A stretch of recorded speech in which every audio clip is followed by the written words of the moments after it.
नमस्कार दोस्तों, आपका हार्दिक स्वागत है बैलेंस शीट क्लासेस में। मैं सवाई सिंह आज लेके आए हैं यूपी टीजीटी का जो सिलेबस अपडेट हुआ है। उस सिलेबस अपडेट में क्या क्या अपडेट हुआ है उसके बारे में चर्चा करने के लिए। तो देखो, यूपी के अंदर जो टीजीटी की वैकेंसी आनी है, यूपी के अंदर कौन सी वैकेंसी आनी है? टीजीटी की वैकेंसी आनी है और बहुत जल्दी ही वैकेंसी आने वाली है। इस टीजीटी के अंदर जो आयोग द्वारा 2026 से आगामी जो भी परीक्षा करवाई जाएगी उसका पाठ्यक्रम अपडेट है। तो परीक्षा भर्ती तो अभी जस्ट लेटेस्ट आने वाली है और पेपर भी 90% ये है कि नवंबर या दिसंबर में हो जाएगा। ठीक है, तो अपन सिलेबस के बारे में देखेंगे कि सिलेबस में क्या चेंज हुआ है और क्या अपडेट हुआ है। तो देखो, सिलेबस आयोग की साइट पर लिखा है। उन्होंने यूपी टीजीटी के सिलेबस को 6 भागों में बांटा है। 1 भाग, 2, 3, 4, 5 और 6। अपन अब सभी पार्ट को अलग अलग अच्छी तरह पढ़ेंगे। तो देखो, पहला हिस्सा है अकाउंटेंसी। क्या है पहला हिस्सा? अकाउंटेंसी बोले तो लेखांकन। तो देखो, लेखांकन की अवधारणाएं मान्यताएं, दोहरा लेखा प्रणाली जिसमें जर्नल, लेजर और तलपट तीनों शामिल हो गए। फिर अंतिम खाते समायोजन प्रविष्टियों सहित तैयार करने हैं, ये हो गए 11 तक। फिर है साझेदारी, और साझेदारी में भी प्रवेश, अवकाश व मृत्यु से संबंधित लेखे। फिर है कंपनी खाते। किसके खाते? कंपनी के खाते, जिसमें अंशों के प्रकार, अंशों का निर्गमन एवं अंशों का हरण, ये लेखांकन में हो गए। और एक हो गया भारतीय लेखांकन मानक, बोले तो इंडियन अकाउंटिंग स्टैंडर्ड। ये अपडेटेड सिलेबस है। तो सर, पुराने सिलेबस में क्या अपडेट हुआ? तो देखो, पुराने सिलेबस में पहले लिख रखा था, ये देखो ओल्ड सिलेबस और इधर है न्यू सिलेबस। तो देखो, पुराने सिलेबस में लिख रखा था पुस्त पालन का अर्थ, उद्देश्य व विधियां। उसको अपडेट करके इन्होंने क्या कर दिया? दोहरा अवधारणाएं व मान्यताएं। दोहरा लेखा प्रणाली पहले भी थी, अभी भी है, बस पहले रोज नामचा नाम लिखा था, अब उसका इंग्लिश नाम जर्नल लिख दिया। पहले खाता बही नाम लिख रखा था, अब उसका नाम लेजर रख दिया। लेजर है, ठीक है, लेजर है। फिर तलपट, और अभी भी तलपट, तो इसमें कोई बदलाव नहीं हुआ। फिर है समायोजन प्रविष्टियों के साथ अंतिम लेखे तैयार करना, वही पॉइंट अभी भी अवेलेबल है कि अंतिम खाते समायोजन प्रविष्टि सहित। फिर है साझेदारी खाते, पहले भी था अभी भी है, लेकिन पहले केवल साझेदारी खाते लिख रखा था, अब साझेदारी खातों में प्रवेश, अवकाश व मृत्यु खाते, मतलब साझेदारी को एकदम डिक्लेयर कर दिया कि भाई साझेदारी के अंदर इनमें से तो पक्के ही क्वेश्चन आने हैं। फिर एक कंपनी लेखा लिख रखा था, इनमें अंशों का निर्गमन व हरण लिख रखा था, लेकिन अब जो कंपनी खाते में अपडेट करके लिखा है, अंशों के प्रकार बताया है और अंशों के निर्गमन व हरण का लेखांकन बताया। फिर है ये वाला व्यापारिक संस्थाओं के लेखे, जिसमें 3 चैप्टर थे, royalty account, hire purchasing account और इंस्टॉलमेंट अकाउंट। बोले तो अधिकार शुल्क खाते, किराया क्रय संबंधी लेखे और प्रभाग क्रय संबंधी लेखे, ये सारा का सारा हट गया। नए सिलेबस में इसकी जगह केवल और केवल इंडियन अकाउंटिंग स्टैंडर्ड है। आगे समझ में? तो लेखांकन का नया सिलेबस क्या हुआ? लेखांकन का नया सिलेबस है अवधारणा व मान्यताएं, दोहरा लेखा प्रणाली जिसमें जर्नल है, लेजर है, तलपट है। फिर अंतिम खाते समायोजन प्रविष्टियों सहित है, साझेदारी, कंपनी खाते और भारतीय लेखा मानक। ये हुआ लेखांकन वाला हिस्सा। अब अपन चलते हैं दूसरे नंबर पर, जिसका नाम क्या है? व्यवसाय व प्रबंध। तो देखो, नए सिलेबस में क्या है? व्यवसाय संगठन, बोले तो बिजनेस ऑर्गेनाइजेशन, जिसमें व्यापार एवं वाणिज्य का आशय और उसकी प्रकृति। फिर व्यवसाय संगठन के स्वरूप, जिसमें एकल व्यवसाय, साझेदारी और कंपनी।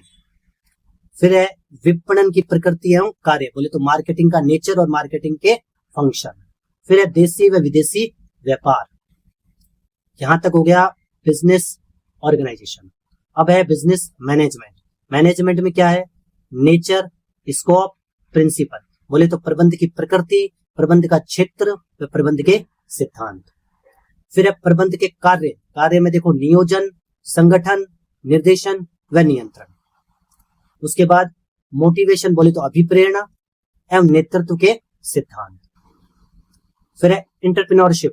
उसमें एंटरप्रेन्योरशिप मतलब उद्यमिता का अर्थ, परिभाषा, प्रकृति एवं महत्व। ये हो गया एंटरप्रेन्योरशिप। फिर उसके बाद है कंज्यूमर प्रोटेक्शन एक्ट 2019, बोले तो उपभोक्ता संरक्षण अधिनियम, उसका क्या आशय है और उसका क्या महत्व है। फिर है बिजनेस इन्वायरमेंट, बोले तो व्यवसायिक पर्यावरण, जिसमें आर्थिक पर्यावरण, सामाजिक पर्यावरण, राजनीतिक पर्यावरण और सांस्कृतिक पर्यावरण, ये सब बिजनेस मैनेजमेंट में। तो सर बिजनेस मैनेजमेंट में क्या अपडेट हुआ है, तो ये तो नया सिलेबस हो गया, ये तो क्या हो गया, न्यू सिलेबस हो गया। तो हटा क्या क्या है, तो उसके बारे में अपन विस्तार से अध्ययन करते हैं। तो देखो ओल्ड सिलेबस ये रहा और अपडेटेड सिलेबस ये। तो पहले व्यापार या व्यापार का संबंध लिख रखा था, इसको हटा दिया। व्यापारिक संगठन का अर्थ में उसके क्षेत्र थे, लेकिन अब इसको डिटेल से बता दिया कि व्यापारिक संगठन के स्वरूप बता दिए कौन कौन से। फिर पर्यावरण प्रदूषण, इसको हटा दिया। उद्योग धंधे, इसको हटा दिया। व्यापारिक कार्यालय के कार्य, इसको हटा दिया। व्यापारिक संगठन के स्वरूप, ये बता दिया। तो यहाँ संगठन का अर्थ और क्षेत्र, इसको भी हटा दिया, केवल इसको रखा है। और इसमें भी इसको डिटेल से बता दिया। क्या बताया, ये देखो यहाँ बताया कि व्यावसायिक संगठन के स्वरूप, और स्वरूप में भी बता दिया एकल व्यवसाय, साझेदारी और कंपनी। फिर विज्ञापन तथा विक्रय कला, इसको अलग से हटा के विपणन वाले चैप्टर में अपन पढ़ लेंगे कि एडवर्टाइजमेंट क्या होता है। फिर देशी या विदेशी व्यापार, इसको नहीं हटाया, इसको रखा। ये देशी या विदेशी व्यापार आ गया, ये विपणन आ गया। फिर प्रबंध, प्रबंध में प्रबंध की प्रकृति या महत्व, तो देखो प्रबंध की प्रकृति भी रखा है, प्रबंध के महत्व को हटा दिया। लेकिन नया क्या जोड़ा है, प्रबंध की प्रकृति, क्षेत्र और उसके सिद्धांत। क्या जोड़ा है, सिद्धांत, बोले तो प्रिंसिपल। फिर है प्रबंध की विभिन्न विचारधाराएं, इसको हटा दिया। प्रबंध के कार्य, जिसमें नियोजन, स्टाफिंग, अभिप्रेरणा, समन्वय व निर्देशन। तो देखो प्रबंध के कार्य अभी भी है, जिसमें नियोजन है, संगठन है, स्टाफिंग है, निर्देशन है, नियंत्रण है, और साथ साथ में अभिप्रेरणा एवं नेतृत्व के सिद्धांत है। नियोजन, संगठन, निर्देशन व नियंत्रण है, स्टाफिंग नहीं है, ये मिसप्रिंट हो गया है। निर्देशन व नियंत्रण है, अभिप्रेरण एवं नेतृत्व के सिद्धांत है। नया क्या जोड़ा है, तो देखो उद्यमिता नया जुड़ गया, उपभोक्ता संरक्षण नया जुड़ गया, व्यावसायिक पर्यावरण नया जुड़ गया। यहां से देखो समन्वय नहीं है, लेकिन फिर भी अपन को पढ़ना है। ये हो गया बिजनेस मैनेजमेंट। तो बिजनेस मैनेजमेंट का नया सिलेबस ये हो गया। तो यहां से लेके यहां तक तो बिजनेस ऑर्गेनाइजेशन हो गया, ये मैनेजमेंट हो गया, ये एंटरप्रेन्योरशिप हो गया, ये कंज्यूमर प्रोटेक्शन एक्ट हो गया, ये बिजनेस एनवायरनमेंट हो गया, और ये मार्केटिंग। आया कुछ समझ में? चलो अब आगे चले। तो आगे देखें, पहले अर्थशास्त्र, मुद्रा और बैंकिंग तीनों को एक साथ शामिल किया गया था, अब तीनों को अलग अलग कर दिया। तो सबसे पहले अपन पढ़ेंगे व्यावसायिक अर्थशास्त्र, बोले तो बिजनेस इकोनॉमिक्स। उसमें क्या लिखा है, बिजनेस इकोनॉमिक्स की परिभाषा व क्षेत्र। फिर है मांग का नियम व मांग की लोच। फिर लिखा है उपभोक्ता व्यवहार, जिसमें सीमांत उपयोगिता, कुल उपयोगिता, सीमांत उपयोगिता का हास का नियम। क्या है यहाँ पे, सीमांत उपयोगिता हास नियम। कौन सा नियम, सीमांत उपयोगिता हास नियम। फिर है प्रतिफल या उत्पत्ति के नियम, उत्पादन नियम। उसके बाद मार्केटिंग, बोले तो बाजार, बाजार के अंदर, मार्केट के अंदर पूर्ण प्रतियोगिता व एकाधिकार के अंतर्गत मूल्य का निर्धारण। फिर है व्यापार चक्र, जनसंख्या सिद्धांत, राष्ट्रीय आय एंड सकल घरेलू उत्पाद, बोले तो जीडीपी। ये है नया सिलेबस। तो सर पुराना क्या था, तो देखो पुराना था अर्थशास्त्र की परिभाषा व क्षेत्र, तो पहले भी था अभी भी है। दूसरी बात उपभोक्ता सीमांत व कुल उपयोगिता है, सीमांत उपयोगिता द्वारा नियम, उसकी जगह अब इसको अपडेट कर दिया, सीमांत उपयोगिता, कुल उपयोगिता व सीमांत उपयोगिता हासिल। मांग की लोच और मांग, ये भी है अभी भी है। उत्पादन के साधन, इसको हटा दिया। उत्पत्ति के नियम पहले भी थे और उत्पत्ति के नियम अभी भी है। उत्पादन के नियम है, उत्पादन के साधन हटा दिए। फिर जनसंख्या सिद्धांत अभी भी है, पहले भी था। फिर है विनिमय, बाजार के प्रकार, पूर्ण प्रतियोगिता एवं एकाधिकार के अंदर मूल्य निर्धारण। अब केवल क्या लिखा है, पूर्ण प्रतियोगिता एवं एकाधिकार के अंतर्गत मूल्य का निर्धारण। वितरण के सिद्धांत, वितरण का सिद्धांत, इसको हटा दिया है। सीमांत उत्पादकता सिद्धांत, इसको भी हटा दिया। जनसंख्या, राष्ट्रीय आय और सकल घरेलू उत्पाद जोड़ा गया।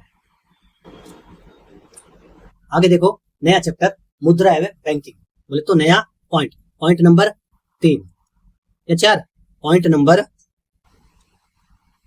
नंबर 4, कितना 4, मुद्रा व बैंकिंग। तो नए सिलेबस में क्या है, मुद्रा की परिभाषा, उसका क्षेत्र व कार्य, मुद्रा के प्रकार, अर्थव्यवस्था में मुद्रा का महत्व, ग्रेशम का नियम, मुद्रा का परिणाम सिद्धांत, इन्फ्लेशन व प्राइस इंडेक्स। देखो मुद्रास्फीति व मूल्य सूचकांक, ये तो हो गया मुद्रा वाले चैप्टर। उसके बाद बैंकों के प्रकार, वाणिज्यिक बैंक व रिजर्व बैंक ऑफ इंडिया के कार्य, डिजिटल बैंकिंग व ई बैंकिंग, ये हो गया बैंकिंग वाला हिस्सा। और उसके बाद अंतरराष्ट्रीय मुद्रा कोष व विश्व बैंक। तो ये है नया सिलेबस मुद्रा एवं बैंकिंग वाला। ये देखो ओल्ड सिलेबस ये था और नया सिलेबस ये है। इस ओल्ड सिलेबस में भारतीय अर्थव्यवस्था लिख रखा था, इस सारे हिस्से को हटा दिया। तो देखो मुद्रा में क्या किया, मुद्रा की परिभाषा, क्षेत्र व कार्य था। तो मुद्रा की परिभाषा, क्षेत्र व कार्य है जैसे कि जैसा है।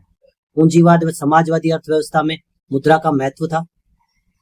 तो मुद्रा के प्रकार और अर्थव्यवस्था में मुद्रा का महत्व, ठीक है।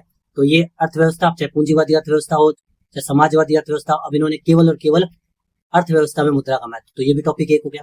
ग्रेशम का नियम, ये भी सेम टू सेम है। फिर मुद्रा का परिणाम सिद्धांत, मुद्रा का परिणाम सिद्धांत, मुद्रा के मूल्य में परिवर्तन, ये हटा दिया।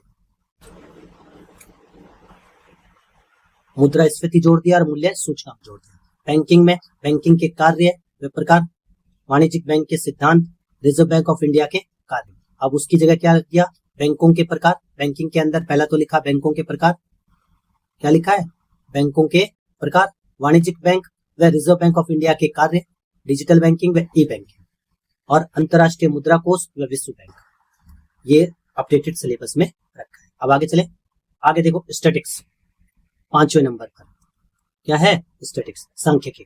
तो सांख्यिकी के जो सिलेबस अपडेट हुआ उसमें सांख्यिकी का अर्थ, उसका क्षेत्र और उसका महत्व, फिर आंकड़ों का संग्रह, फिर आंकड़ों का वर्गीकरण, और वर्गीकरण के साथ ही आता है बारंबारता, बोले तो फ्रीक्वेंसी, एवं सारणियन, बोले तो टेबुलेशन। यहाँ ग्राफिकल रिप्रेजेंटेशन ऑफ डाटा, मतलब आंकड़ों का चित्र में प्रस्तुतिकरण नहीं दिया है लेकिन अपन को पढ़ना है, ठीक है। फिर है केंद्रीय प्रवृत्तियों के माप, जिसमें माध्य, माध्यिका व बहुलक तीनों को अलग अलग बता रखा है। फिर है अपकिरण की माप, और एंड में है विषमता।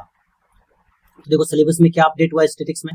तो देखो पहले स्टैटिक्स का सिलेबस ये था, संगणक का अर्थ, उसका क्षेत्र, महत्व एवं सीमाएं। तो ये सीमाएं हटा दिया, महत्व अभी भी है, क्षेत्र अभी भी है, अर्थ अभी भी है। फिर आंकड़ों का संग्रहण, वर्गीकरण व सारणियन, आंकड़ों का वर्गीकरण भी है, सारणियन भी है, आंकड़ों का संग्रहण भी है, वर्गीकरण भी है, सारणियन भी है। नया क्या जुड़ा, बारंबार। माध्य पहले भी लिख रखा था, साफ साफ शब्दों में तो नहीं लिख रखा था लेकिन फिर भी माध्य था। अब इन्होंने साफ साफ लिख दिया केंद्रीय प्रवृत्तियों के माप, जिसमें माध्य, मध्यिका और बहुलक, और अपकिरण के माप, तो अपकिरण की माप भी लिख दिया। अब नया क्या जोड़ा, विषमता के माप। मतलब स्टैटिक्स में कुछ खास चेंज नहीं हुआ, केवल संगणक या सांख्यिकी की सीमाएं, और वैसे भी ये पढ़ना ही पड़ता है, हल्का फुल्का नॉलेज तो होना ही चाहिए। अब स्टैटिक्स के बाद आगे चलते हैं लास्ट पॉइंट पे, वो है ऑडिट। किस पे, ऑडिट पे। तो देखो ऑडिट में क्या लिखा है, ऑडिट की परिभाषा, बोले तो अंकेक्षण की परिभाषा, उसका उद्देश्य तथा महत्व। फिर है प्रमाणन का अर्थ, प्रकार एवं महत्व। फिर है प्रारंभिक वहियों में के प्रमाणन की विधि, और है विभिन्न संपत्तियों का मूल्यांकन एवं उनका सत्यापन। ये ऑडिट का सिलेबस है। तो क्या हुआ ऑडिट के सिलेबस में चेंज या अपडेट, तो देखो पहले ऑडिट का सिलेबस में क्या लिखा था, अंकेक्षण की परिभाषा, उद्देश्य व महत्व लिख रखा था। तो ये महत्व, उद्देश्य, परिभाषा अभी भी है। फिर है प्रमाणन का अर्थ, महत्व है प्रमाणन के प्रकार, अब इसको सही स्पष्ट लिख दिया, अर्थ का अर्थ, प्रकार व महत्व, तो ये भी सही है। फिर है प्रारंभिक लेखे की पुस्तकों का प्रमाणन, तो प्रारंभिक वहियों के प्रमाणन की विधि, ये भी वही सेम है। ऐड ही हुआ है, क्या हुआ है, विभिन्न संपत्तियों का मूल्यांकन व सत्यापन। इसी के साथ अपना यूपी टीजीटी का सिलेबस अपडेट हो चुका है। अब जैसे ही सिलेबस अपडेट हुआ है तो आगामी भर्ती जल्दी आएगी। जैसे ही आगामी भर्ती आएगी उससे पहले अपन क्या करने वाले हैं, जल्दी अपनी क्लासें स्टार्ट करने वाले हैं।